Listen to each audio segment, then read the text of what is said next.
क्योंकि अगर आपको 3 महीने, 6 महीने या 1 साल पुराना काम अपना पसंद आ रहा है तो आप ग्रो नहीं कर रहे हैं। तो आपको आपकी करंट फॉर्म के हिसाब से जाना जाता है। आप हमेशा अगर पुराने में झाँकते रहेंगे कि मैं पहले ऐसा था, मैं पहले वैसा था, पहले मैंने अच्छा किया था, वो ठीक है, आपको उसके लिए हमने एप्रिशिएट किया, ताली बजाई। But you have to change. कुछ पैसे ऐसे हैं टेबल पे जो छोड़ के आने उठाने नहीं। सबसे इम्पोर्टेंट है कि आपको ये पता होना चाहिए कि आपकी ऑडियंस कौन है। 4 साल का बच्चा अगर आपसे पूछे कि भगवान होते हैं कि नहीं होते, तो आप जो आंसर उसको देंगे, सेम क्वेश्चन अगर 60 साल का इंसान पूछेगा तो आपके आंसर बदल जाएंगे। ना कि जो फ्रंट रो में बैठता है ना क्लास में, तो उसके पास सभी जवाब होते हैं। जो बैक रो में बैठता है ना, they know how to solve the problem. सफल कंपनियों के साथ सबसे बड़ी प्रॉब्लम ये उनको समझाना मुश्किल हो जाता है कि अगर आपकी ऑर्गेनाइजेशन में आपसे समझदार कोई नहीं है तो आप कंपनी चला ही नहीं रहे। आपकी ऑर्गेनाइजेशन भरी होनी चाहिए आपसे ज़्यादा टैलेंटेड लोगों से, जो आपके क्वेश्चन को और आपके डिसीजन को भी क्वेश्चन कर सके। जब बैटिंग ऐप चलता था, अब तो बंद हो गया, सरकार ने बंद दिया, तो मैंने अपनी टेबल से करोड़ों रुपए छोड़े हैं कि ये पैसे को मैं हाथ नहीं लगाऊंगा। हमारे पास लोग ब्लैंक चेक लेकर आते थे, तो मैंने बोला यार मैं कुछ भी कर लूँगा, मैं ये नहीं करूँगा। तो वो मुझे एग्जांपल देते थे कि वो देखो धोनी साहब भी कर रहे हैं, कोई क्रिकेटर का नाम तो मुझे ध्यान नहीं कि किस किस का नाम लेते थे, सभी कर रहे थे। Yes, yes. शर्मा भी कर रहे हैं, आमिर खान भी कर रहे हैं, तो ऐड सभी का ही आता था। ही चल रहे थे, Yes. सब कर रहे हैं। तो आप उनसे बड़े हैं? तो मैंने बोला हाँ, इस मामले में तो बड़ा हूँ यार।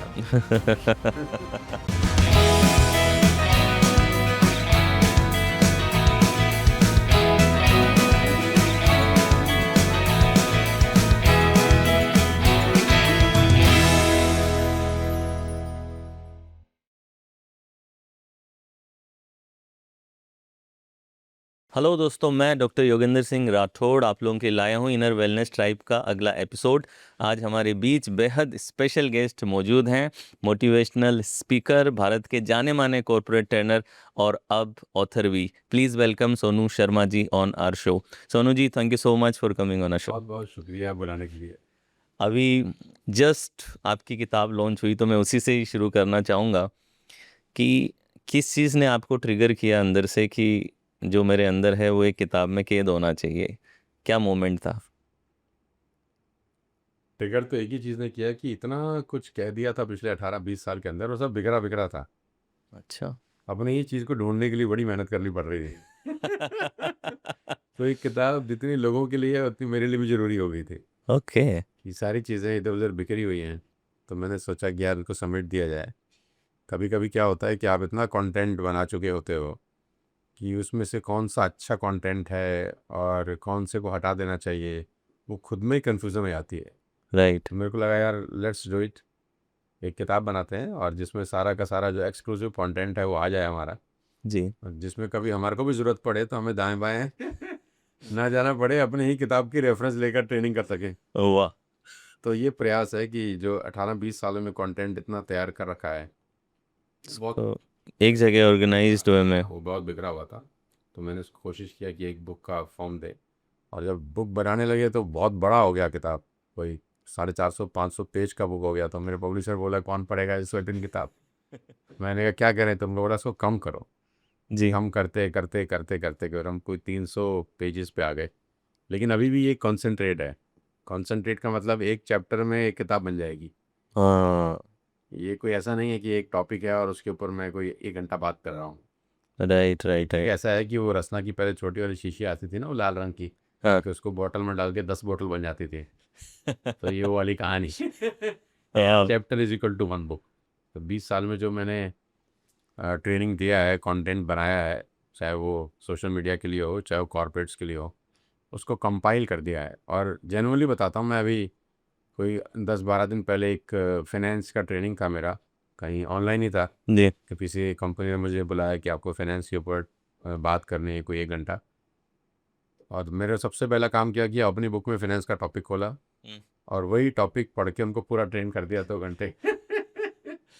तो मेरे को लगा यार बहुत अच्छी चीज़ है यार, कि दाएं बाएं भटकना नहीं है, अपना ही माल अपने ही अंदाज में लोगों को बता सकते हैं। तो ये इकट्ठा करने का एक तरीका है। मेरी तो मदद हो ही रही है, उम्मीद करता हूँ लोगों को भी अच्छी रहेगी। Lovely. So 24 laws of success की आपने इसमें बात की है, तो which one is your favourite in 24 में से? अगर एक तुरंत किसी को चुनना हो, स्पेशली यंगस्टर्स को, तो वो कौन सा चैप्टर वो चुनेंगे? मैं तो बार बार एक ही बात बोलता हूँ, वो मेरे सबसे फेवरेट है हनुमान जी। जी। तो वो सबसे फेवरेट मेरा चैप्टर है। अच्छा। हाँ, वो सबसे फेवरेट है, और अगर कोई एक 24 में से चुनना हो तो मैं उसको चुनूंगा।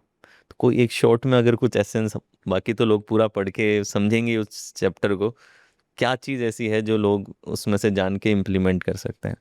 बहुत सारी चीज़ें हैं योगेंद्र जी। सबसे पहले तो ये है कि उनमें बहुत खूबियां हैं। मतलब वो एकमात्र ऐसे दास हैं जो देवता बन गए। हम्म। मतलब आपको उस पूरी दुनिया में ऐसा उदाहरण देखने को नहीं मिलेगा जो दास कन्वर्ट हो गए देवता में। ट्रू। एक्चुअली में तो दास हैं, यस। है ना। उनके गुरु तो कोई और हैं, उनके भगवान कोई और हैं, लेकिन उनका जो सबमिशन मोड है, हम्म। उनका जो काम करने का अंदाज है, तरीका है, उनकी जो भाव है अपने आराध्य को लेकर, उस भाव ने उनको जनमानस का देवता बना दिया। हम्म। आपको कोई नहीं मिलेगा इस पूरे ब्रह्मांड के अंदर जो दास देवता हो गया। So true. और वो ऐसा दास जिनके मंदिर उनके आराध्य से भी ज़्यादा है। हम्म। भगवान राम से ज़्यादा मंदिर आपको हनुमान जी के मिलेंगे।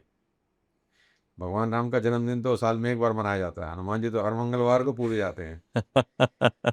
So true. तो कितना बड़ा करेक्टर है कि इतना कुछ सीखा जा सकता है उनसे, और कमाल का व्यक्तित्व है। मतलब जितने भी यंगस्टर हैं, मैं तो उनको बोलता हूँ कि अगर आप रिसर्च करने बैठ जाएं तो पता नहीं कितने जन्म लग जाएंगे, हम रिसर्च नहीं कर पाएंगे।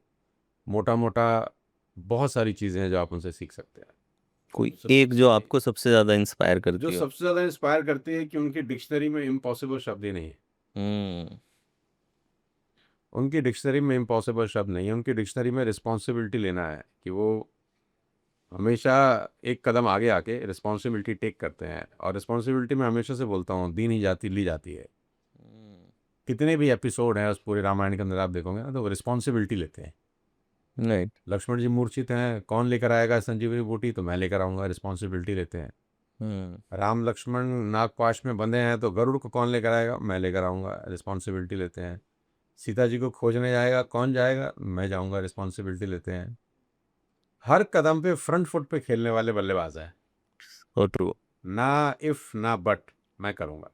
और और वो है। कहता नहीं है कोई ये करने के लिए, वो खुद से आगे आते हैं, मैं करूँगा, हर जगह मैं करूँगा। तो इंसान को इससे बड़ी बात सीखनी चाहिए कि हम लोग तो हमेशा सोचते हैं कि किसी और को बोल दे कोई काम करने के लिए। हम्म। और आजकल तो मीम भी चलते हैं ना कि काम ऐसा करो कि दुनिया बोले भाई तू रहने दे, हम ही कर लेंगे। यस। तो उनका पर्सनैलिटी बहुत अलग है। बहुत सारी राइट। चीज़ें हैं। लवली। सो जैसे लोग आपको आपकी स्पीचेस के लिए, कंटेंट के लिए बहुत ज़्यादा इंस्पायर होते हैं, जानते हैं।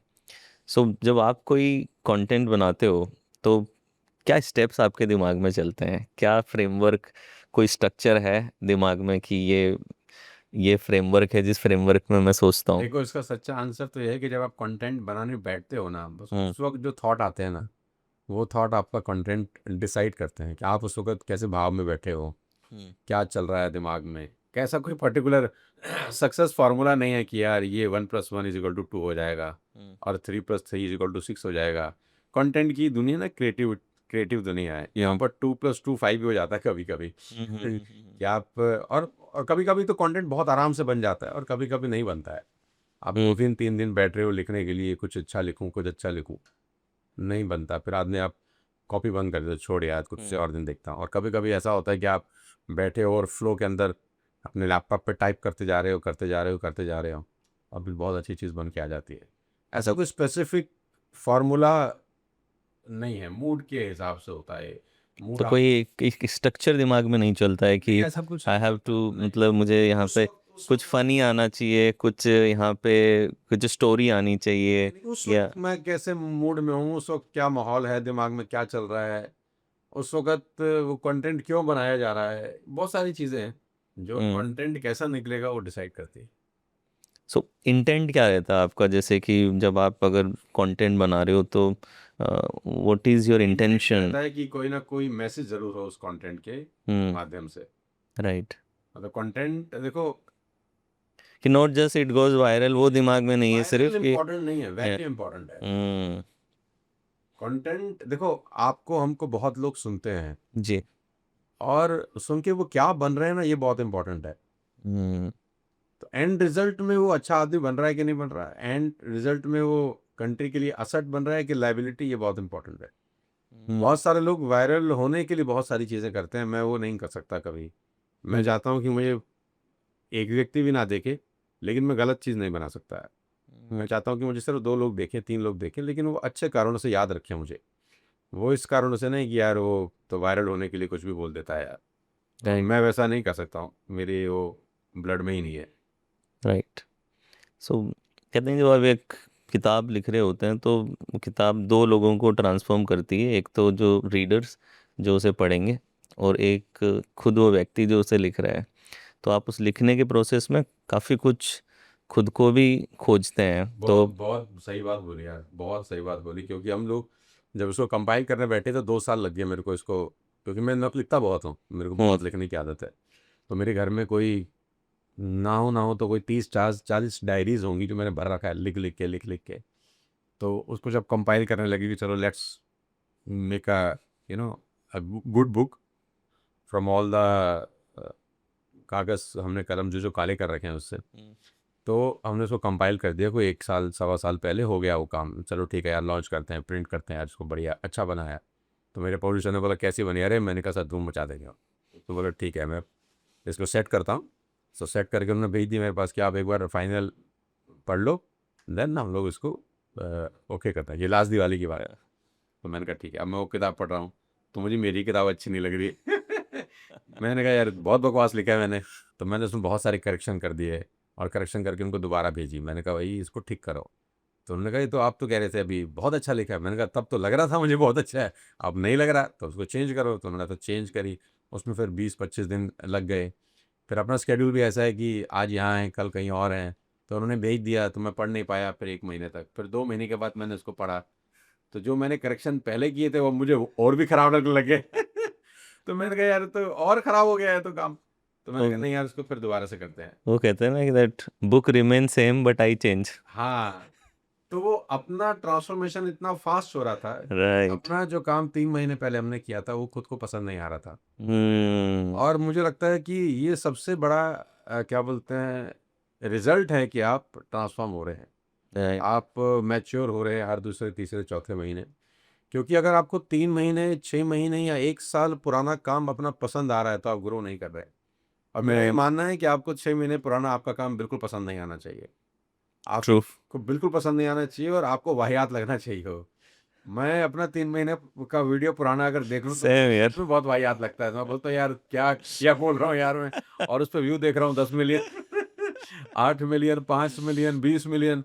यस। सब बेकार बोल रहा हूँ यार मैं। अच्छा, उस वक्त जो डिलीवरी था वो बेस्ट था, उस टाइम के लिए, उस यस। टाइम का वो बेस्ट वर्जन था। लेकिन यस। आज मैं अपने आप को रिलेट नहीं कर पाता पिछले 6 महीने पुराने वाले इंसान से। सो ट्रू, तो सो ये ट्रू। रिजल्ट है कि आप इवॉल्व हो रहे हो, और ट्रू। बहुत तेज़ी के साथ इवॉल्व हो रहे हो, कि आपको 2 महीने पुराना अपना काम अच्छा नहीं लग रहा। ऐसा नहीं होना चाहिए कि कोई मुझे 10 साल पहले अगर सुना था और वो मुझे मिलकर ये बोले कि सोनू सर आप 10 साल पहले क्या गजब बोलते थे, लेकिन अब मज़ा नहीं आता। हम्म, मैं ये चाहता हूँ कि कोई मुझे 6 महीने पहले सुना हो और वो बोले कि 6 महीने जो पहले बोलते थे ना, आज उससे बेहतर बोलते हैं।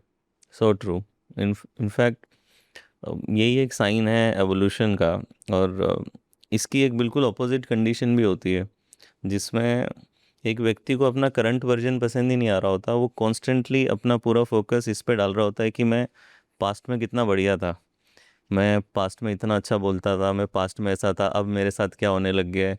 So this is a condition in psychology जहाँ पे बंदा अपने फ्यूचर सेल्फ पे फोकस ना करके अपने पास्ट वर्जन से ही कंप्लीटली रहता है कि वही मेरा बेटर वर्जन था, जिसकी वजह से वो ग्रो ही नहीं कर नहीं पाता। देखो, लाइफ पीछे नहीं आगे की तरफ जाती है। ट्रू। इसीलिए बोलते हैं कि कार के अंदर आगे वाला मिरर बड़ा होता है और पीछे देखने वाला मिरर बहुत छोटा होता है। Yes. Yuvraj Singh 2011 world cup के पास 16 करोड़ रुपए के अंदर बिके। जी। राइट, क्योंकि युवराज सिंह है। राइट। और with all the respect and regard to Yuvraj Singh, जो उन्होंने इंडियन क्रिकेट के लिए किया है, मुझे लगता कि शायद कोई कर पाएगा। उस अवस्था में वो परफॉर्म किए जहाँ उनको लाइफ थ्रेट था एक तरीके से। True, true, true. तो जब 2011 में वो मैन ऑफ द सीरीज बने, तो उसके बाद का आईपीएल के वर्जन में वो 16 करोड़ रुपए के अंदर दिखे। और उसके 1 या 2 साल के बाद उनका आईपीएल का जो वैल्यूएशन था वो बहुत गिर गया। True. If I am not wrong 1-2 crore रुपए के आसपास आ गया है। हम्म, तो आपको आपकी करंट फॉर्म के हिसाब से जाना जाता है। आप Right. हमेशा अगर पुराने में झांकते रहेंगे कि मैं पहले ऐसा था, मैं पहले वैसा था, पहले मैंने अच्छा किया था, वो ठीक है, आपको उसके लिए हमने अप्रिशिएट किया, ताली बजाई। But you have to change. Right, आदमी मार्केट आपको करंट कंडीशन के हिसाब से पे करती है। आपके अपने 2 साल, 5 साल, 10 साल पहले क्या किया है उसके हिसाब से पे नहीं करती।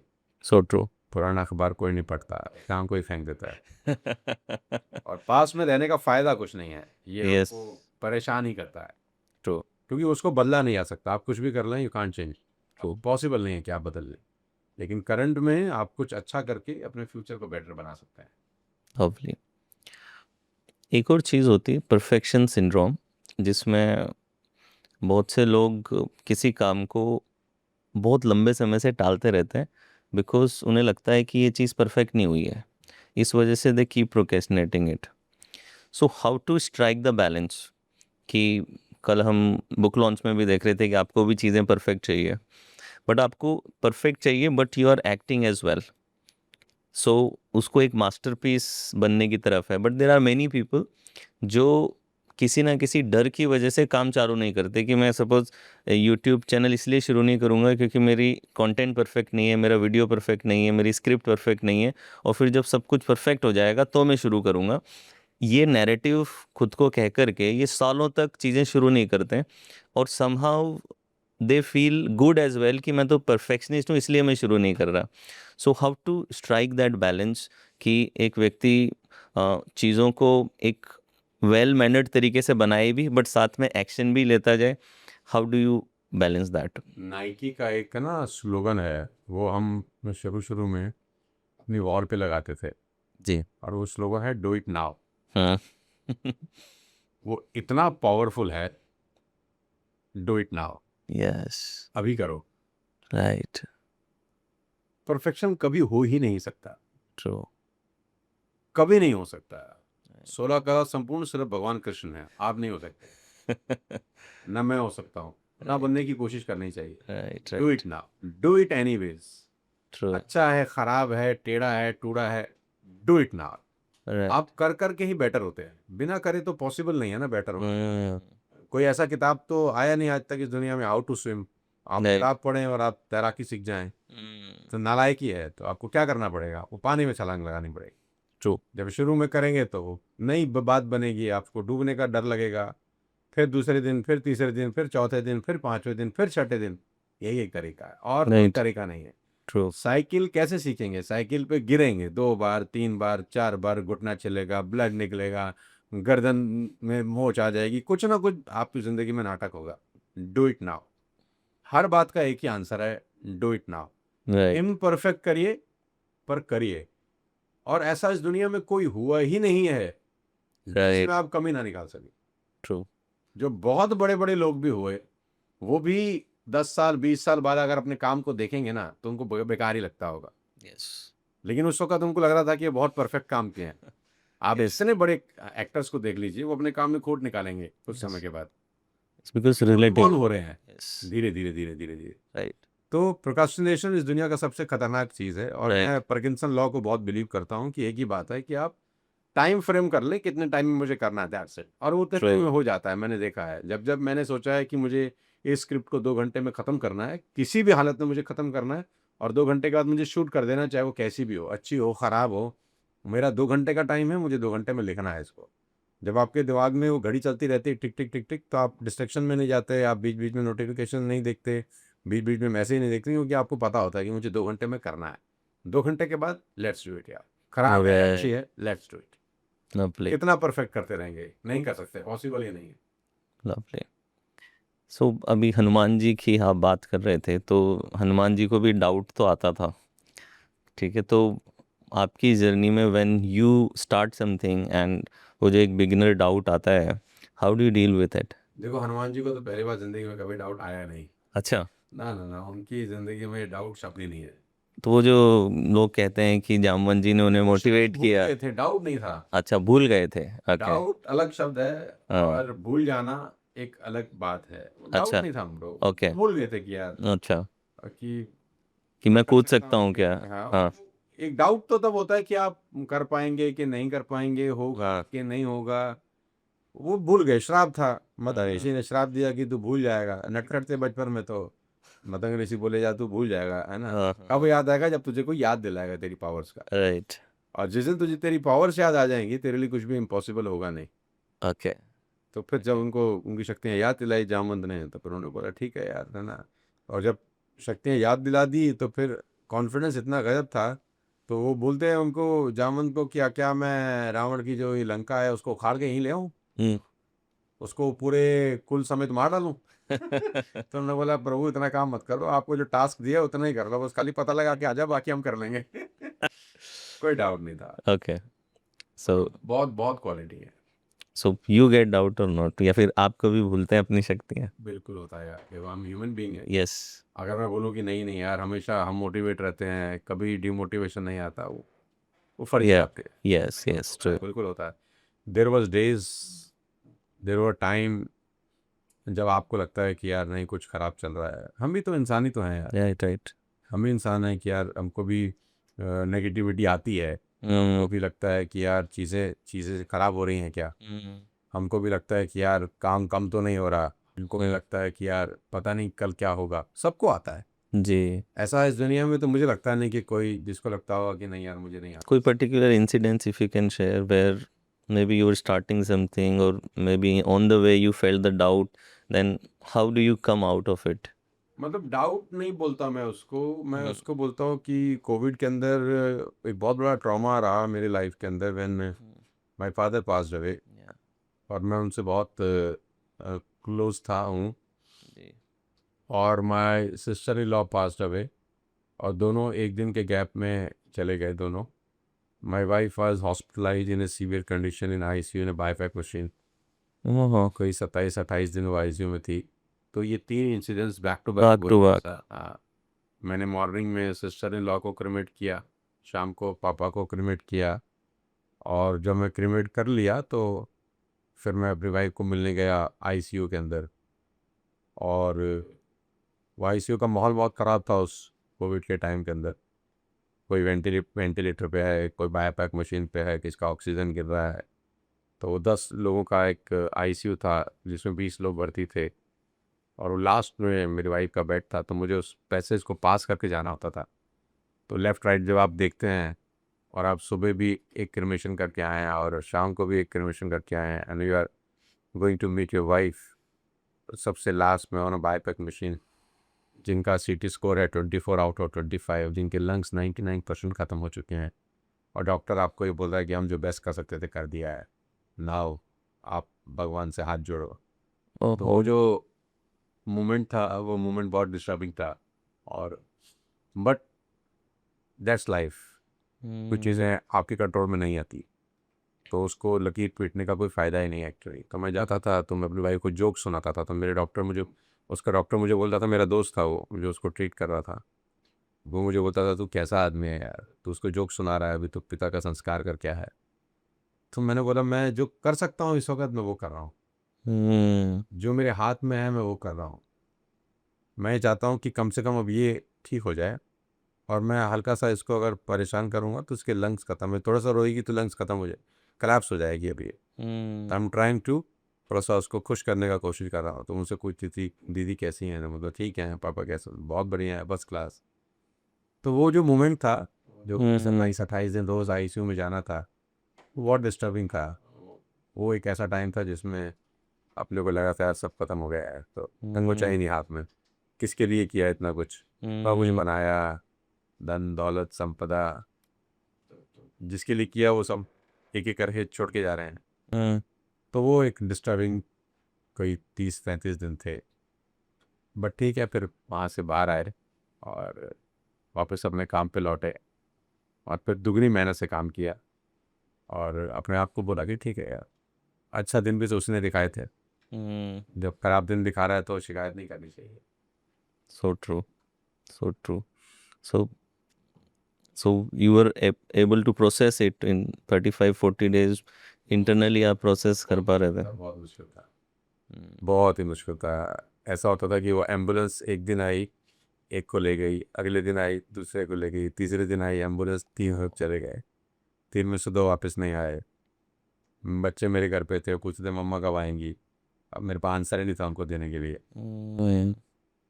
तो वो बहुत, मतलब वो एक डेढ़ सभी के साथ था, मतलब मैं यस कोई यस अकेला नहीं हूँ। इस देश में बहुत लोगों का मुझसे भी वर्स्ट एक्सपीरियंस हुए होंगे कोविड के अंदर। ठीक है, दैट्स पार्ट ऑफ लाइफ। पूरी फिल्म एक ही टोन में नहीं चलती, उसमें हैप्पीनेस भी होती है, उसमें क्या कहते हैं, दुख भी होते हैं, तकलीफ भी होते हैं। यस पूरी फिल्म है ना, life is right like a movie ना। राइट तो हर सीन के पीछे एक सीन है। राइट अगर एक नंबर सीन हटा दो तो आगे की कंटिन्यूटी टूट जाती है। ट्रू ट्रू ट्रू तो आखिरी में जो सीन आ रहा है, हो सकता है बीच वाला सीन रिस्पॉन्सिबल हो लास्ट वाले शॉट के लिए। ट्रू। तो वो ज़्यादा ऐसे ही है।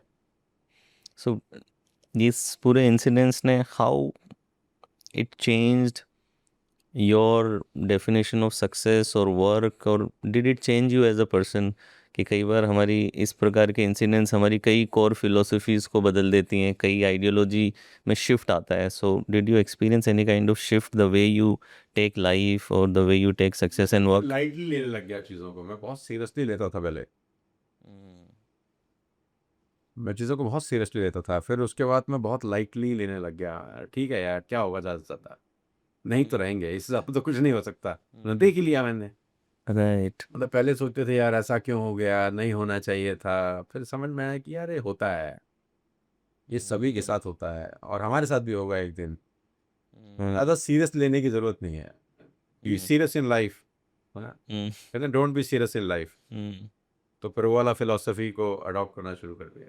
तो पहले बी सीरियस पे थे, पहले तो देन बहुत बी serious प्लेफुल। था। हाँ, अब तो बिंदास है, फ्रंट फुट पे खेलो, जो होगा देखा जाएगा यार। वहाँ बस होके सके, तब भी तो होंगे, कोई बात। सक्सेस में तीन क्वेश्चंस को बहुत तवज्जो दी जाती है, कि एक तो आपका intelligence quotient IQ, then EQ emotional quotient, and then SQ spiritual quotient. तो मैंने कल के बुक लॉन्च में भी काफ़ी देखा कि जो पूरा टोन था that was more of a spiritual type. So how do you see the role of spirituality in your success, and in general how it contributes in, does it help to be spiritual? बहुत बहुत spirituality एक ऐसी चीज़ है जो आपको 2-3 चीज़ों में लोगों से अलग कर देती है। अगर सही व्यक्ति सही मायने में स्पिरिचुअल है, तो पहली बात तो उसको सही और गलत की परिभाषा बहुत अच्छे से क्लियर हो जाती है और उसको ये समझ में आता है कि कुछ चीज़ें ऐसी हैं जो मुझे ज़िंदगी में कभी नहीं करनी, Hmm. कभी नहीं करनी। कुछ पैसे ऐसे हैं टेबल पे जो छोड़ के आने हैं, उठाने नहीं है। Hmm. हर जगह से पैसा नहीं बनाना है। Hmm. एक लाइन है, इससे नीचे नहीं जाना है। Hmm. और स्पिरिचुअलिटी आपको हम्बल बना देती है, स्पिरिचुअलिटी आपको विनम्र बना देती है। मैंने देखा है बहुत सारे लोगों में थोड़ा सा पैसा आता ही स्प्रिंग लगने शुरू हो जाते हैं। Right. थोड़ी सी सक्सेस टेस्ट करते ही इंसान को इंसान नहीं समझते Right. और उनको ऐसा लगता है कि वो 1000 साल तक जीने वाले हैं। उनको ऐसा लगता है कि वो साथ लेके जाने वाले हैं सब जो उन्होंने कमाया है। स्पिरिचुअलिटी आपको बहुत सारी धूल आपकी आंखों से हटा देती है। Hmm. और स्पिरिचुअलिटी सबसे बड़ा काम क्या करती है, स्पिरिचुअलिटी सबसे बड़ा काम ये करती है कि आपको उसके साथ कनेक्ट कर देती है। Hmm. फिर आप कॉन्फिडेंट बहुत फील करते हैं। Right. जो मैं हमेशा से बोलता हूँ, स्पिरिचुअलिटी सिर्फ मंदिर जाना, मस्जिद जाना, गुरुद्वारे जाना नहीं है, उससे कनेक्ट होना है। और एक बार जब आप उससे कनेक्ट हो जाते हैं ना, तो फिर कॉन्फिडेंस बहुत बड़ा होता है। फिर आप परेशान नहीं होते कभी, फिर आपको लगता है कि है यार कोई कोई पावर है जो आपको संभाल लेगी, Right. आपकी सपोर्ट में खड़ी होगी। तो आपका कॉन्फिडेंस अलग होता है, आपकी बॉडी लैंग्वेज अलग होती है, आपके बात करने का अंदाज बदल जाता है। तो स्पिरिचुअलिटी आपको बहुत मायने में चेंज करती है, बहुत मायने में। से कनेक्ट करने के लिए उससे कई लोग प्रेयर यूज़ करते हैं, अलग अलग रिचुअल्स मेथड्स होते हैं। What, how do you connect with that power? मतलब मैं, अगर आप मुझसे पर्सनल पूछो तो मैं बहुत ज़्यादा तो मंदिर जाता नहीं, सेम यार। मतलब बहुत ज़्यादा नहीं जा पाता, इतना तो टाइम नहीं मिलता। मेरे घर में जो अपना एक मंदिर है, मैं वहीं सवेरे अपना जो 10-20 मिनट रहता हूँ, उसमें जो मैं कर सकता हूँ मैं कर लेता हूँ। लेकिन डेली लाइफ के अंदर एक ही बात समझ में आई है कि आपने उन लोगों को लिफ्ट करना है जो अपने आप से लिफ्ट नहीं हो पा रहे।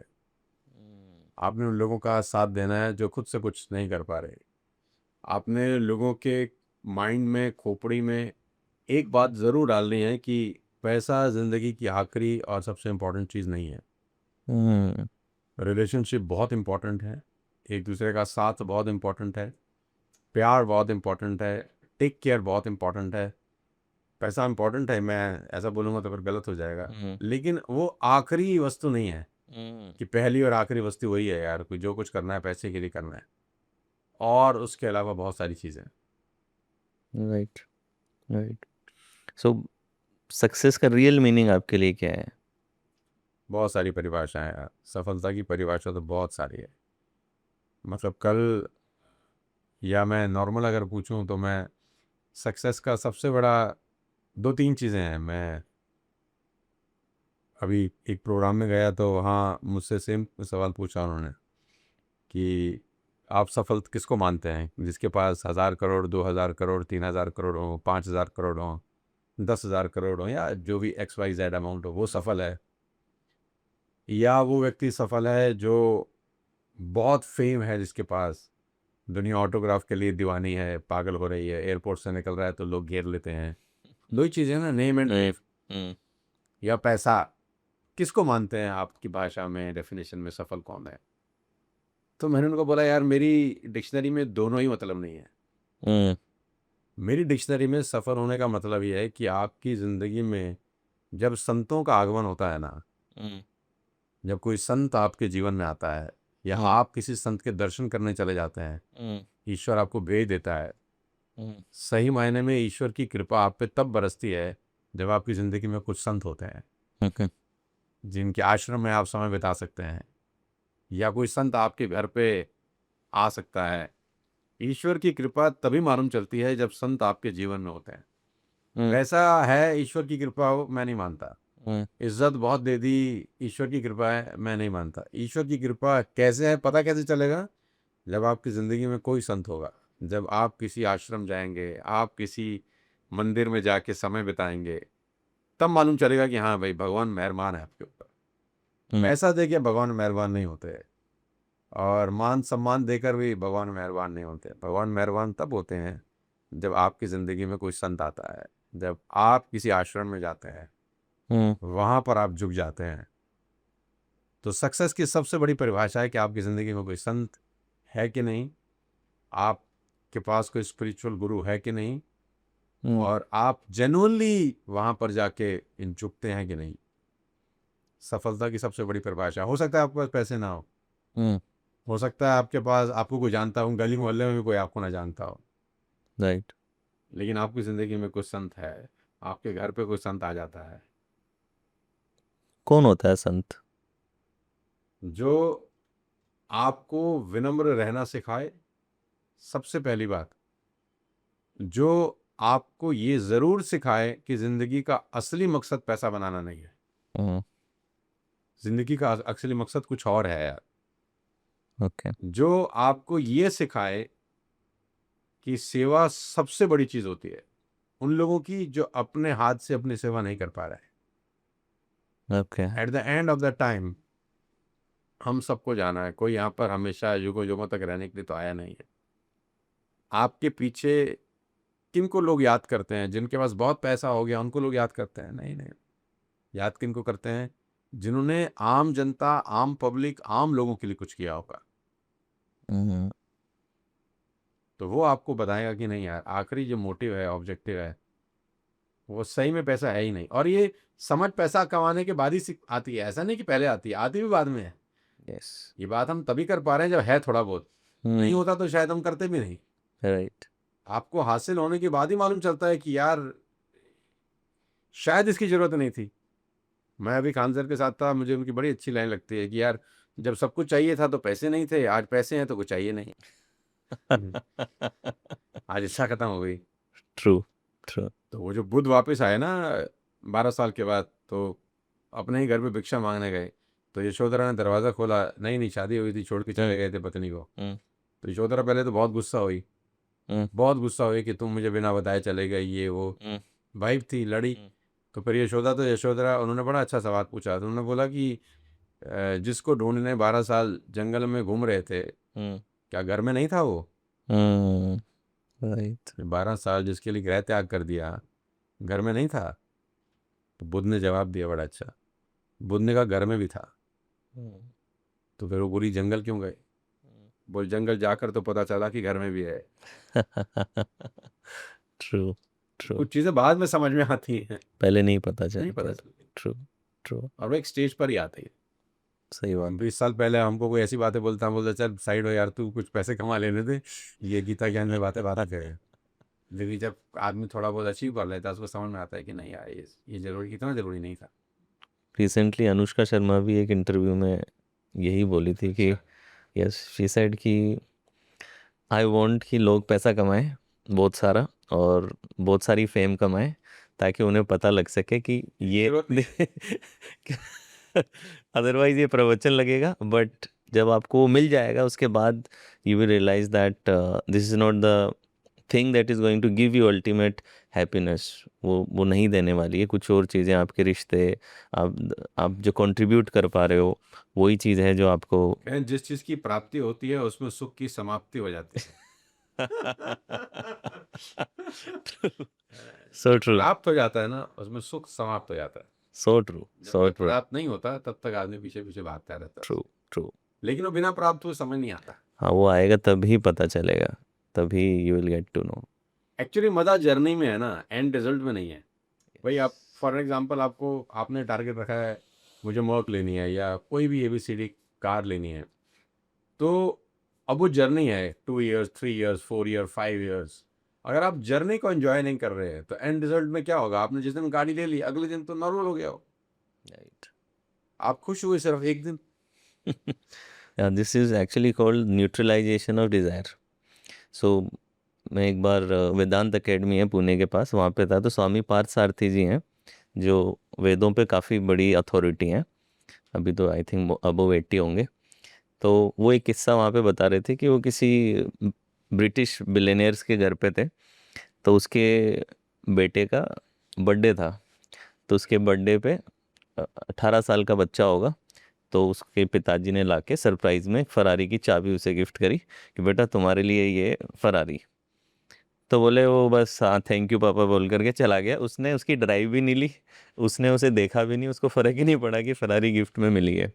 फिर उसने शाम को आई थिंक कोई हिल वाली जगह जहाँ पे सिर्फ बिलेनियर्स के घर होते हैं, वहाँ पे उसके दोस्तों के साथ में एक प्राइवेट जेट में पूरा अरेंजमेंट किया, दोस्तों के साथ वहाँ पे पार्टी अरेंज करी, उसको बताया कि ये सब हमने किया है। स्टिल उसका जो रिएक्शन था ठीक है।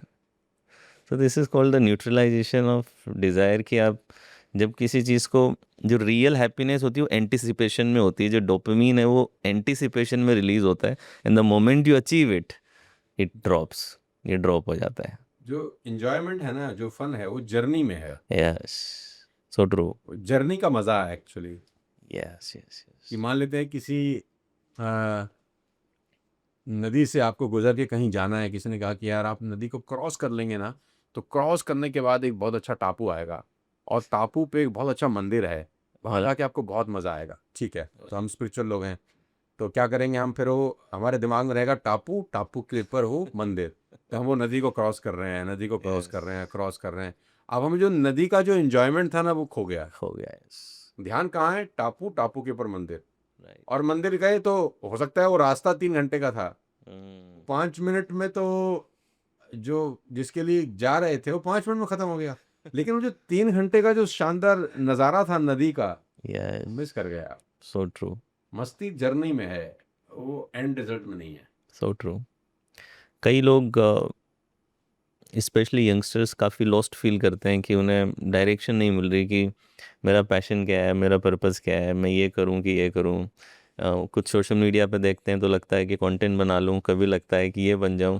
सो how that person can find direction in life if someone is lost, not able to decide कि क्या करना है, तो कैसे वो जिस उसको चीज को मिले? करने में मजा आता है ना यार, और हम्म जिसमें आप थकते नहीं है, हम्म मतलब जिसमें आप रात को 12 बजे भी कोई आपको उठा के बोले कि ये करना है यार, और आप उठ खड़े होते हैं कि चल करते हैं यार, राइट। मुझे लगता है वो सबसे इम्पोर्टेंट चीज़ है आपके लिए करना। राइट, जिसमें थकावट नहीं हो रही है आपको, ट्रू, जिसमें आपको मज़ा आ रहा है करके, जिसमें आप टाइम नहीं देखते करते वक्त कि यार अरे 6 बज गए, चलो ऑफिस से छुट्टी हो गई, आप तो घर चलते हैं। राइट, तब घड़ी आपकी वर्क आवर्स को मतलब जो है ना वो डिसाइड ना करे, तो वॉच के हिसाब से आप काम ना करें, राइट, अपनी विश के हिसाब से काम करें, और जिसमें मन करे। अब जो काम आपको पसंद आता है, आप देखना उसमें कभी नहीं थकेंगे। आप 12 घंटे काम करेंगे, 14 घंटे करेंगे, 16 घंटे करेंगे, 18 घंटे करेंगे, आपको थकावट ही नहीं होगी। ट्रू, हम जब लोग क्रिकेट खेलते थे उस ज़माने के अंदर, सवेरे 7 बजे से 6 बजे से शाम को सूरज जब तक ढल नहीं आता तब तक, और कोई कितनी गर्मी हो, धूप हो, कोई फर्क नहीं पड़ता। थकावट भी नहीं होती थी। यस, अगले दिन उसी एनर्जी के साथ, क्योंकि मज़ा आता था उसको करने में। यस, ट्रू, आपको थकावट हो जाती है जब आपको मज़ा नहीं आ रहा होता अंदर से, आप थक जाते हैं। एक आप किताब पढ़ने में क्यों थकता है आदमी? इसलिए थकता है, 5-10 मिनट पढ़ेगा, उसको वासी आनी शुरू हो जाएगी, उसको नींद आनी शुरू हो जाएगी, अचानक वो बैठा बैठा फिर लेट जाएगा, फिर लेटते लेटते सो जाएगा उसको, क्योंकि उसको मज़ा नहीं आ रहा उसको। तो काम वो करो जिसको करके अंदर से। और हर आदमी का नेचर अलग होता है, हर आदमी के लिए काम भगवान ने अलग ही बनाया है। हर आदमी का जो जो पैदा हुआ है ना, वो कुछ अलग करने के लिए पैदा हुआ है। राइट, खाली अपने को ये ढूंढना है कि क्या करके मज़ा आ रहा है। हम्म। और अगर वो सोशल कंट्रीब्यूशन वाला काम है तो और अच्छी बात है। आपको कब पता लगा कि मुझे ये पब्लिक स्पीकिंग में जाना है जब या मुझे मज़ा आ रहा है, जब मुझे हाँ। पैसे मिलने लगे। जब पैसे मिलने लगे तो लगा यार तो बड़ा मज़ा आ रहा है यार। अच्छा, हमने कभी सोचा नहीं था कि यार बोलने की कोई पैसे देगा। हाँ, तो बहुत साल पहले की बात है भाई, जब मुझे पहली बार किसी कंपनी ने बुलाया, तो हाँ, उस ज़माने से पहले तो हम अपना काम धंधा कर रहे थे, जो कर रहे थे डायरेक्ट सेलिंग में थे, हाँ, पैसा आता था वहाँ से अच्छा खासा। हाँ, लेकिन पहली बार किसी ने बोला कि आपको हाँ 1 घंटा बोलना है and will pay you good amount. तो हाँ, मैंने कहा हाउ मच अमाउंट? तो उन्होंने बोला 50,000 रुपीज़। ये पहली बार, ये 2016-15 की बात होगी। तो prior to this we were doing direct selling very good, earning 25-30 lakh rupees a month, life was set. लेकिन बोलने का पैसा मिलेगा ऐसा नहीं था। तो मैंने कहा यार ज़रूर आएंगे यार। कंपनी का नाम बताता हूँ, शोभा कंपनी का नाम था, वो रियल एस्टेट की जी, बड़ी कंपनी है। तो मैं गया वहाँ, गुड़गांव क्राउन प्लाजा। बोला 1-1.5 घंटा, जो मुझे आता ही था बोलना। हाँ, तो उन्होंने मुझे 50,000 रुपये दिए। हाँ, तो मैं तो बहुत खुश था यार कि मज़ा है यार, 50,000 रुपये मुझे सिर्फ आधा घंटा 45 मिनट्स बोलने का मिला। अब मैं अपने तो पूरा मन से बोला। तो 2-3 दिन बाद उन्होंने दोबारा कॉल किया। तो उन्होंने बोला फिर आपको दोबारा आना है ना, एक और हमारा इवेंट है। तो मैंने बोला दोबारा पैसे देंगे आप? बोला हाँ दोबारा देंगे। तो मैंने कहा पहुँच जाऊँगा। तो मैं फिर गया। तो फिर उन्होंने मुझे 50,000 रुपये दिए। फिर थर्ड टाइम उन्होंने मुझे फिर बुलाया कोई 6-7 दिन के बाद, ये पिकेडिली है जनकपुरी में दिल्ली में। फिर उन्होंने कहा आपको फिर आना है। तो मैंने बोला यार मैं 1 लाख रुपए से नीचे तो आऊँगा नहीं अब। तो जो मुझे बुला रहा था उन्होंने बोला अरे भाई, तो मैंने कहा भाई मुझे ना एक्चुअली लग रहा है कि सब मुझे ना कम पैसे दे रहे हो। मेरा ना वैल्यू ज़्यादा का है। तो उन्होंने बोला यार ये तो बदमाशी है। मैंने कहा देखो बुलाना है बुलाओ, नहीं बुलाना मत बुला। तो उन्होंने बोला नहीं आपको आना है, पे यू वाला है। राइट, तो जब 1 लाख रुपए मिले तो मुझे फिर बहुत मज़ा आया। तो मैंने बोला यार मिस्टर शर्मा, तुम में कुछ तो बात है यार, ऐसे तो तुम्हें कोई पैसे नहीं देता। तो फिर मुझे लगा कि लेट्स डू इट सीरियसली। हाँ, तो फिर मैंने सीखना समझना शुरू किया कि कैसे होता है ये सब, कैसे ये लिया जाता है, कॉरपोरेट्स में क्या लगता है, क्या चाहिए उनको, उनकी क्या प्रॉब्लम्स हैं, क्या ऑब्स्टिकल्स हैं, क्या चैलेंज आता है, न्यू टेरिटरी ओपन करने में क्या इश्यूज आते हैं, क्यों नहीं चेंज कर रहा आदमी अपने आप को 100-200 करोड़ की कंपनी बनाने के बाद, क्यों एक लेवल के बाद उनका टर्नओवर रुक जाता है, जब वो हायरिंग करते हैं तो क्या दिक्कतें आती हैं, स्टाफ 5 साल के बाद कंफर्ट जोन में क्यों घुस जाता है, क्यों लेथार्जिक हो जाता है, क्यों उन्हीं के घर के लोग जब ऑफिस ज्वाइन करते हैं तो कंपनी ख़राब होनी शुरू हो जाती हैं। तो धीरे धीरे धीरे ये सब रिसर्च करते करते करते करते समझ में आया कि यार नहीं नहीं नहीं। तो फिर हम कॉर्पोरेट में चले गए। तो पिछले 8-10 साल से फिर उनके साथ काम कर रहे हैं और मज़ा आ रहा है कि हम पैसे बहुत अच्छे हैं। सो ये पब्लिक स्पीकिंग में आने से पहले जो सोनू शर्मा थे, तो वो बचपन से स्पीकिंग को लेकर के अच्छे थे या इंट्रोवर्ट थे? जैसे for example me, I was stage phobic boy, तो मुझे फोबिया था स्टेज का। तो आई वाज, मुझे पढ़ाने का शौक था मगर समझाने का शौक था, बट मैं स्टेज पे नहीं बोल सकता था। स्ट्रॉन्ग फोबिया मुझे स्टेज का था। तो आपका पर्सनालिटी कैसा था स्पीकर बनने से देखो पहले? दुनिया में मौत के डर के बाद जो सबसे बड़ा डर है ना, वो स्टेज का है। यस। और मैं भी उसमें ही हूँ। अगर तो किसी को, हाँ मतलब मौत का डर जो है वो सबसे बड़ा है, इसमें कोई डाउट नहीं है, लेकिन उसके बाद जो सबसे बड़ा डर है वो स्टेज का है। स्टेज पर पैर कांपते थे मेरे, तो मुझे याद है अच्छे से, जब मैं पहली बार स्टेज पर गया तो मेरे एक सीनियर थे दिवस, उन्होंने मुझे बोला तू स्टेज पे जा और तू कुछ मत कर, तू मुझे बुला लियो बस खाली। तो मैंने कहा इतना तो मैं कर लूँगा, 1-2 मिनट आपको बुला लूँगा। तो जब मैं 1-2 मिनट उनको बुलाने के लिए गया तो मैंने देखा वो हॉल से बाहर चले गए। अब वहाँ पर 200 लोग थे मेरा तो बहुत हालत ख़राब हुआ। मेरे पास वो चिट्ठी लिख के भेजी उन्होंने कागज़ के ऊपर कि उनका तबीयत ख़राब हो गया, अब आप ही को एड्रेस करना है। तो तो हाथ पैर काम गए, पसीने पसीने हो गए, यार मरवा दिया यार पांडे जी ने। तो फिर लेकिन वो पहला हिच था जो खुला वहाँ से, लेकिन बहुत डर लगा मुझे तो। जनवरी पहली बार देखा मैंने, 400 आंखें दिख रही हैं और घूर रहे हैं ऐसे सब। तो मैंने कहा खा जाएंगे तो मुझे यार, तो मुझे भी बहुत डर लगा। मतलब बहुत लोगों को लगता राइट है, राइट। लगता ही है कि आप अननोन लोग हैं आपके सामने, वो हम्म, कैसे रिएक्ट कर जाएगा, आपकी कौन सी बात किसी को बुरी ना लग जाए। क्योंकि हम लोग बाय बर्थ तो ऐसा कोई ज़बरदस्त स्पीकर तो होते नहीं है, कर कर के राइट सीखते हैं हम लोग। राइट राइट राइट मेरे राइट। को तो बहुत फोबिया था यार, बहुत ही फोबिया था। लेकिन धीरे धीरे करत करत अभ्यास से जड़ मत हो सुजान, धीरे धीरे अभ्यास प्रैक्टिस से करते ही। हैं आप, प्रैक्टिस करते हैं, धीरे धीरे आपको समझ में आता है कि कौन सी ऑडियंस को कौन सी बात नहीं अच्छी लगती है, कौन सी ऑडियंस को कौन सी बात समझ में आती है। तो फिर आप ऑडियंस के हिसाब से बात करना सीख जाते हैं। राइट। तो ये over a period of time आता है आपको। कभी कभी आप स्टेज पर जाते हैं कुछ और सोच कर, लेकिन जब ऑडियंस देखते हैं तो आपको लगता है नहीं यार ये कंटेंट यहाँ चलेगा नहीं, तो आप on the fraction spot of आपको सेकंड आप चेंज चेंज कर करना देते हैं पड़ता सब है, कुछ। यस। एक कॉपी बंद होती है, दूसरी कॉपी दिमाग में खुल जाती है कि नहीं अब कंटेंट यहाँ से निकलना चाहिए, क्योंकि क्या मतलब का है नहीं है। तो राइट। वो स्पॉन्टेनियस बहुत सारी चीज़ें होती हैं स्टेज के ऊपर, लेकिन वो धीरे धीरे ही आता है, सीख कर आता है। पहले दिन नहीं सीख सकते आप, पहले दिन तो उसके बाद जो टेप रिकॉर्डर है वही बजाएगा वो, हम्म। उसने उसके दिमाग में फीड है, वो जाती है उसने प्ले का बटन दबा देना, चाहे वो पसंद आ रहा हो चाहे ना आ रहा। कभी ट्रू कभी आप ट्रू प्रोग्राम ट्रू। के बीच में भी स्पॉन्टेनियसली चेंज कर यस लेता है कि नहीं यार यस कंटेंट जा नहीं रहा, लेट्स चेंज इट। यस। और वो इतना फास्ट होता है कि सामने वाले को समझ नहीं नहीं आता, लेकिन पता हम कर लेते चलेगा, हैं। यस। नाइस। सो एक दो टिप अगर आप दे सको कि जो जिन लोगों को यंगस्टर्स पब्लिक स्पीकिंग का डर है, how they can start mentally, how they can prepare themselves apart from exposing themselves again and again, एक दो चीज़ें जो कर सकते हो आप। सबसे इम्पोर्टेंट है कि आपको ये पता होना चाहिए कि आपकी ऑडियंस कौन है। 4 साल का बच्चा अगर आपसे पूछे कि भगवान होते हैं कि नहीं होते, तो आप जो आंसर उसको देंगे, सेम क्वेश्चन अगर 60 साल का इंसान पूछेगा तो आपके आंसर बदल जाएंगे। हम्म। 60 साल का यस। व्यक्ति अगर आपसे पूछे ईश्वर होते हैं कि नहीं होते, तो आपके तर्क अलग होंगे, आपके एग्जाम्पल्स अलग होंगे, आपका जवाब अलग होगा। लेकिन यही सवाल अगर 4 साल या 5 साल का कोई बच्चा पूछ रहा है, तो सवाल तो वही है, लेकिन आपका जवाब अलग होगा। So true.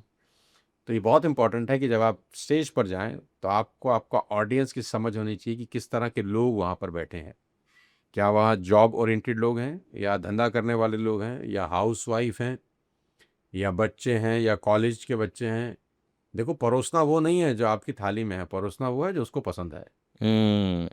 और स्पीकिंग अपने आप में एक बहुत बड़ा खेल है। यहाँ पर आपको आपके हिसाब से नहीं, ऑडियंस के हिसाब से बात करनी होती है कि ट्रू उसको समझ में आए।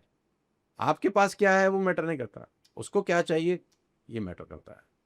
ट्रू। तो आपको जब भी स्टेज पर जाएं तो ऑडियंस की समझ होनी चाहिए कि किस तरह के लोगों के साथ मैं बात करने जा रहा हूँ।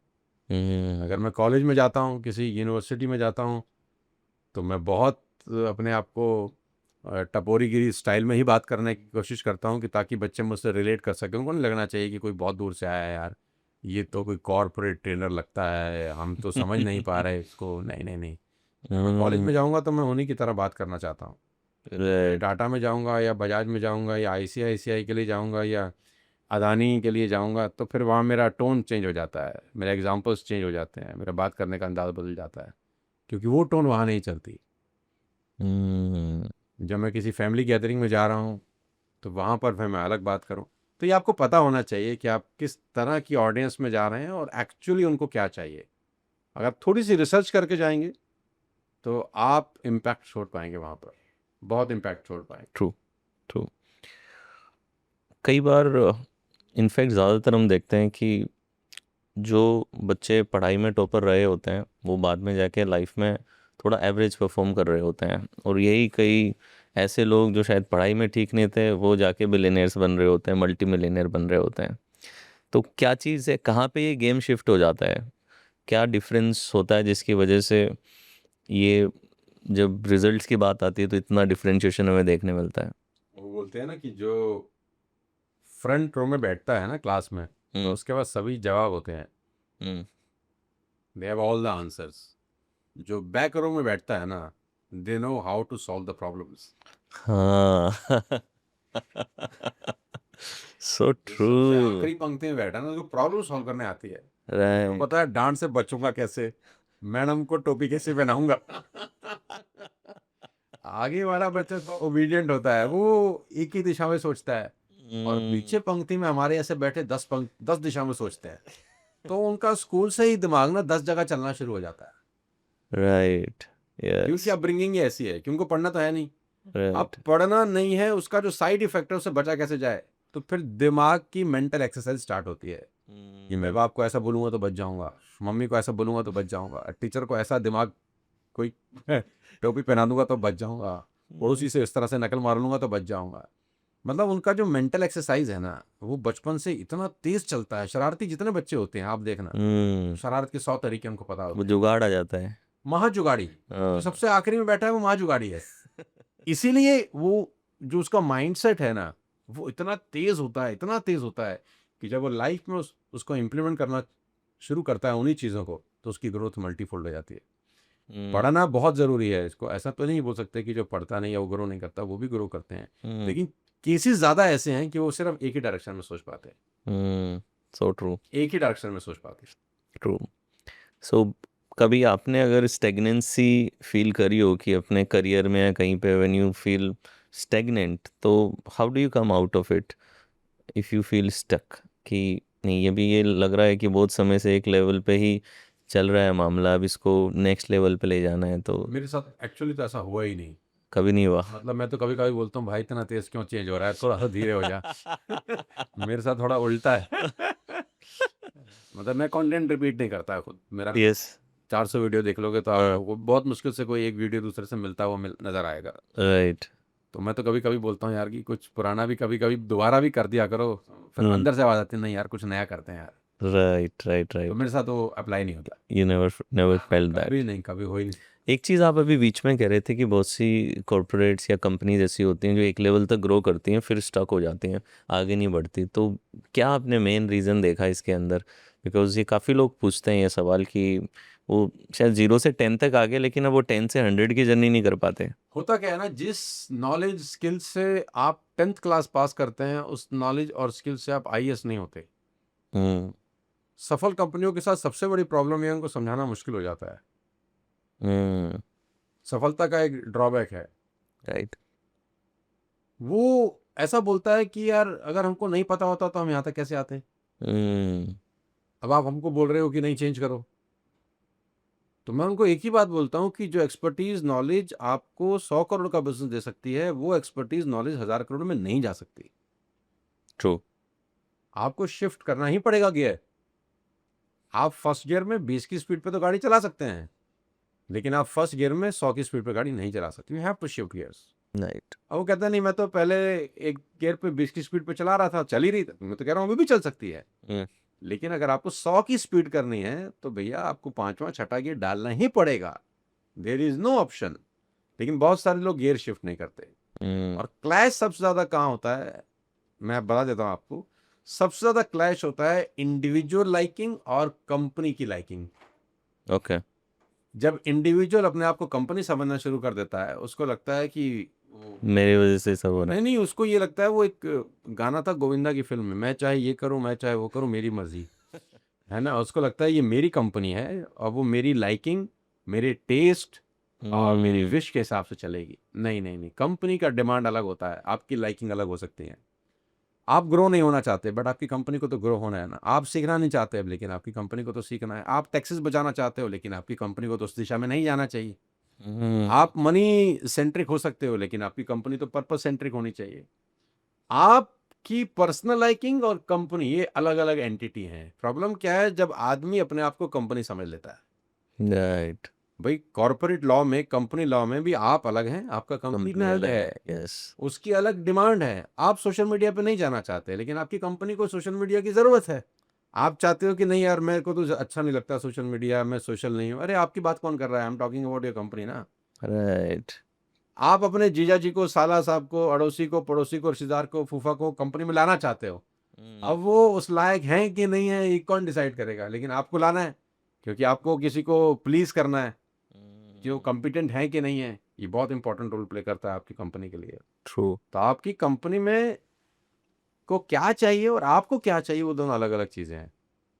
जो बड़े ऑर्गेनाइजेशंस हैं वो दोनों अलग अलग रखते हैं कि भैया ये मुझे तो अच्छा नहीं लग रहा, लेकिन मेरी कंपनी के लिए ज़रूरत है, मुझे कर लेना चाहिए। लेकिन नो, जो छोटा बिजनेसमैन है, जो एमएसएमई है, जो 50 करोड़, 20 करोड़, 30 करोड़ के धंधे में कर रहा है काम, वो कभी कभी मिक्स हो जाता है। वो अपने आप को कंपनी और कंपनी को खुद समझने लग जाता है, और जब तक ये निकलेगा नहीं, आप ये हटेगा नहीं, तब तक वो वो फिर growth ग्रोथ नहीं हो हो सकेगा। हो ही नहीं सकता। सिस्टम एंड प्रोसेसेस चाहिए होते हैं किसी भी कंपनी को चलाने के लिए। आप 2 दुकानें तो बिना सिस्टम भी खोल सकते हैं, 20 भी खोल सकते हैं, 200 नहीं खोल सकते। ट्रू, 200 दुकानों का शटर ओपन करने के लिए सिस्टम चाहिए, प्रोसेस चाहिए। लेकिन वो कहते हैं यार मैं तो शुरू में तो ऐसे ही करता था। अरे भाई वो 2 दुकानों तक चलता है। आगे नहीं चलेगा, मैकडोनल्ड को अगर आपको 30,000 आउटलेट खोलने हैं तो सिस्टम चाहिए, कोई प्रोसेस बिना चाहिए। सिस्टम के नहीं होगा। और सिस्टम प्रोसेस बनाने के लिए कोई कोच चाहिए, सिस्टम प्रोसेस बनाने के लिए कोई एजेंसी चाहिए जो अच्छा, मैं हूँ, कोई भी एबीसीडी नहीं होती है, वो चाहिए जिसको एक्सपर्टीज हो, जो समझा सके। वो पैसा लेगा आपसे, आप पैसा देना नहीं चाहते, आप नो, कहते हैं नहीं यार मैं तो खुद कर लूँगा। खुद होता नहीं है यार। और आपकी कंपनी में बहुत सारी चीज़ें हैं, जब मैं इस डिटेल में जाता हूँ तो अनगिनत चीज़ें हैं कि अगर आपकी ऑर्गेनाइजेशन में आपसे समझदार कोई नहीं है तो आप कंपनी चला ही नहीं रहे। आपकी ऑर्गेनाइजेशन में अगर आप सबसे ज़्यादा ज्ञानी हैं तो आप बेकार कंपनी चला रहे हैं। आपकी ऑर्गेनाइजेशन भरी होनी चाहिए आपसे ज़्यादा टैलेंटेड लोगों से, जो आपके क्वेश्चन को और आपके डिसीजन को भी क्वेश्चन कर सकें। सो ट्रू, सो लेकिन आदमी को चाहिए यस मैन लोग अपनी ट्रू, कंपनी में, कि जो मैं बोल दूँ वही सच बोल दे वो। और लोगों को भी ऐसे एम्प्लॉय बॉस चाहिए होते हैं कि बॉस को बोलेंगे अरे सर कमाल, अरे सर क्या लग रहे हो आप तो, अरे सर आपने तो क्या डिसाइड कर दिया, बस यही सब कुछ है। नहीं तो कंपनी ग्रो नहीं होती। कंपनी कंपनी को ग्रो होने के लिए मल्टी फैक्टर चाहिए होते हैं, और वो जब सारे फैक्टर अलाइन हो जाते हैं आपस में, तो फिर कंपनी की ब्यूटीफुल। ग्रोथ हो जाती है। So before we move to rapid fire, my last question to you, क्या चीज़ है जो सोनू शर्मा की सक्सेस में सबसे बड़ी कंट्रीब्यूटर है? आपकी कौन सी क्वालिटीज़ आप मानते हो? कभी आप सेल्फ रिफ्लेक्ट करते हो तो? हाँ मैं बिल्कुल बताना चाहूँगा। हाँ, I am a fantastic speaker. अच्छा। ना भूत हो ना भविष्य थे। मैं बहुत अच्छा बोलता हूँ यार। अरे भाई ये तो सभी यार जानते हैं, कमाल है यार, अगर ये तो भाई सभी अपनी जानते मिठाई कोई अच्छा नहीं बोलेगा तो फिर कौन बोलेगा यार। हैं। नहीं नहीं, मैं बहुत अच्छा बोलता हूँ, और मेरे में एक बड़ी अच्छी क्वालिटी है। मैंने ऐसे अपने मुंह से तारीफ नहीं करनी चाहिए, लेकिन आजकल के ज़माने में आप ही नहीं करोगे तो कोई और क्या करेगा। हम्म, मुझे हर तरह के ऑडियंस से कनेक्ट करना आता है। हम्म, मेरा जो हमारे जो टीम के लोग हैं हमको डेटा देते हैं, जो एनालिटिक डेटा होता है सोशल मीडिया का, and you will be surprise, उसमें 12 साल के बच्चे भी हैं और 70 साल के लोग भी हैं। राइट, उसमें मेल भी उसी संख्या में है, फीमेल भी उसी संख्या में है। उसमें जॉब वाले लोग भी हैं, बिजनेस वाले लोग भी हैं, स्पिरिचुअल लोग भी हैं, धंधा करने वाले लोग भी हैं। मतलब कोई पर्टिकुलर सेक्टर नहीं है जो आपको सुनता है। मतलब करीब करीब हर सेक्टर के लोग हैं जिनको हमारी बात समझ में आती है। Right, so that's your biggest, हाँ, मेरे को कॉम्प्लेक्स चीज़ों को आसान करके बताना आता है। यस, ट्रू, आसान चीज़ों को आसान नहीं, जो कॉम्प्लेक्स चीज़ें हैं उनको उन्हें आसान। आप सिंपलीफाई कर लेते हैं। और कोई एक ऐसी कमी जिस पे यू आर वर्किंग ऑन यार इट? मेरी सबसे बड़ी कमी है, मैं अपने हेल्थ पे ध्यान नहीं दे रहा, क्योंकि मेरे को बहुत डांट लगती है मेरे घर से भी, मेरे जो नियर एंड डियर, क्योंकि मेरी ट्रैवलिंग बहुत ज़्यादा है। और वो मुझे कहते हैं कि नहीं आपको थोड़ी ट्रैवलिंग कम करनी चाहिए, आपका कुछ कॉर्पोरेट सेशंस को थोड़ा सा आप कम करिए, थोड़ा सा अपने सेहत पे ध्यान दीजिए। तो हमने कोशिश किया उसको ठीक करने का, लेकिन हो नहीं रहा हमारे से। तो मैंने बोला कैसे कम करें, तो उन्होंने बोला आप कमर्शियल्स बढ़ा दो। तो हमने कहा यार ये तो बड़ा अच्छा तरीका है। तो हमने कमर्शियल्स बढ़ा दिए, तो मालूम चला काम और बढ़ गया। तो नुकसान हो गया थोड़ा सा। तो जहाँ 10 दिन ट्रैवल कर रहे थे वहाँ 18-20 दिन ट्रैवल होना शुरू हो गया। उन्होंने कहा और बढ़ाओ कमर्शियल। तो ये कमी है जिसको मुझे जिस पे you want to work upon. मुझे करना है ठीक। Lovely. I think that is important as well. I think this thing was with me as well 2-3 years back, but now I'm on track. Regularly on diet, on gym, fat percent, calories सब line पे पिछले 1.5-2 साल में लेकर मुझे के सीखना आया। है आपसे ये कैसे करते हैं। यस। सो सोनू जी, बहुत बहुत धन्यवाद शो पे अपीयर होने के लिए। इतना ऑनेस्टली और इतना सिंप्लीफाइड लैंग्वेज में आपने आंसर किए। I am sure audience is going to love you. And now we will take a rapid fire with you. Sure बिंदास। मनी और fame, what is more addictive? Both. One business leader you think is overrated? One business leader I think is Overrated. Overrated. यार किसी एक का नाम लूंगा तो फंस जाऊंगा मैं। यही मकसद है। किसी एक का नाम लूंगा तो मैं फंस जाऊंगा। लेकिन मुझे लगता नहीं कि कोई बिजनेस लीडर ओवररेटेड होगा यार। वो वहां तक पहुंचा है तो कुछ तो करके ही पहुंचा होगा। राइट। मतलब वो जादू से तो पहुंचा नहीं वो। सबसे फ्लैशी थिंग जो आपने परचेज करी? फ्लैशी बोले तो एक्सपेंसिव एंड बिल्कुल शो क्रिएट करने वाली, यार अभी तक तो मैंने ऐसा कुछ खरीदा नहीं है यार। जो भी खरीदा उसमें से। मतलब किसको बोलते हैं आप? मतलब कार को? कार, घर या घड़ी या कुछ भी हो सकता है। कार तो मैंने खरीदा था 2019 में hmm, when I bought S class. हाँ। 2 करोड़ रुपए का गाड़ी था वो। हाँ, तो हो लेकिन गया ना मुझे फ्लैश। वो फ्लैशी ऐसा नहीं है। फिर मैंने लोगों के लिए तो फ्लैश ही है। हाँ। हाँ बिल्कुल हो सकता है। हाँ। मेरे लिए भी था जब तक नहीं जब प्राप्त हो जाता है तो सुख सा होता। Then I bought Rolex for me. Hmm, कोई 18 लाख रुपए का घड़ी मैंने जब खरीदा तो हम्म, मुझे तो वैसे वो भी हो सकता है क्या? हाँ, हो सकता है। अच्छा तो ये मैंने पहन रखा है वो। तो ये मतलब इसको ये मैं कुछ, बोलता नहीं हूँ फ्लैशी। हाँ, बट लोगों के लिए तो it's flash. Lovely. Big stage fee और big social media reach, what excites you more? बहुत। एक चुनना हो तो? यार मैं फंस गया हूँ मैं फिर से। पैसे भी चाहिए और सोशल मीडिया रीच भी चाहिए और दोनों एक दूसरे का बाय प्रोडक्ट है ना। देखो यस। अगर सोशल मीडिया रीच नहीं है तो पैसे नहीं आएंगे आपके पास, है ना। तो सोशल मीडिया रीच चाहिए तो पैसा तो अपने आप आ जाएगा उसके पीछे। लवली। सबसे खराब र्यूमर, अफवाह जो आपने अपने बारे में सुनी हो? अरे सर मैंने एक बार क्या सुना मैं आपको बताता हूँ। पता नहीं कौन सी बुक में आर्टिकल निकला या पता नहीं कौन सी मैगजीन में कि मिस्टर शर्मा का नेटवर्थ हो गया 500 करोड़ रुपए। तो मैंने इस बंदे को ढूंढा सबसे पहले। मैंने बोला भाई तू पहले तो मिठाई खा। तू तू पार्टी का हकदार है। 500 करोड़ कहाँ से लिखा तूने? अरे कह रहा सर हमने पूरा वो लगाया मैथ्स लगाया पूरा। आपने यहाँ खरीदा वो खरीदा ये खरीदा वो खरीदा। अरे मैंने कहा मरवा देगा तू मेरे को किसी दिन यार। अह, अगर आप एक दिन के लिए सब कुछ छोड़ दो, स्टेज, स्पीकर, पैसा, तो सोनू शर्मा क्या करेगा? बीच के ऊपर बैठेंगे हम्म। और क्या बोलते हैं समुद्र को देखेंगे। हाथ में कोई अच्छी सी किताब होगी उसको पढ़ेंगे। लवली। लगभग 20 साल की उम्र के यंग बच्चे जो सबसे ज़्यादा गलतियां करते हैं उस उम्र में, तो ऐसी 3 मिस्टेक्स जो उन्हें अवॉइड करनी चाहिए इन देयर यंग एज। सबसे पहले तो मैं सब बच्चों को एक ही बात बोलता हूँ। मैं जहाँ यूनिवर्सिटी में जाता हूँ कॉलेजेस में जाता हूँ कि खूब मस्ती करो यार। जितनी आवारागर्दी कर सकते हो करो यार। प्यार मोहब्बत भी करना है तो करो यार। नशा मत करना है। अभी ज़िंदगी में नशा मत करना। ये दारू ये सिगरेट ये सूखा नशा ये ड्रग्स ये मत करना यार। वहीं सौंड रहेगी। ये एक ऐसा रास्ता है जहां पर वन वे ट्रैफिक है। वापिस नहीं आ सको भाई, भर गए तो। मतलब गंदे से गंदा शब्द वैसा जिंदगी हो जाएगा। हम्म, ना इज्जत मिलेगी ना पैसे होंगे और ऊपर जाएंगे तो बोले यार ये करने भेजा था। Best of life. यस। कभी जिंदगी खूब मस्ती करना। कॉलेज में मस्ती नहीं करेंगे तो कब करेंगे यार। राइट। आवारागर्दी नहीं करेंगे तो कब करेंगे। प्यार मोहब्बत कॉलेज में नहीं होगा तो फिर कब होगा। सब करना, हम्म। नशा मत करना बस। ये क्या वो रास्ता है जहाँ से वापसी करीब करीब नामुमकिन है, पहली बात। दूसरी बात जो सबसे इम्पोर्टेंट है बच्चों को, मैं हर कॉलेज में यूनिवर्सिटी में जाके बोलता हूँ, अपने फादर मदर को कभी डिसरिस्पेक्ट मत करना, हम्म। उनसे ऊंची आवाज में बात मत करना, हम्म। उनकी ब्लेसिंग लेकर घर से निकलना। और किसी को खुश करने की जरूरत नहीं है अगर वो दो लोग घर में खुश हैं तो।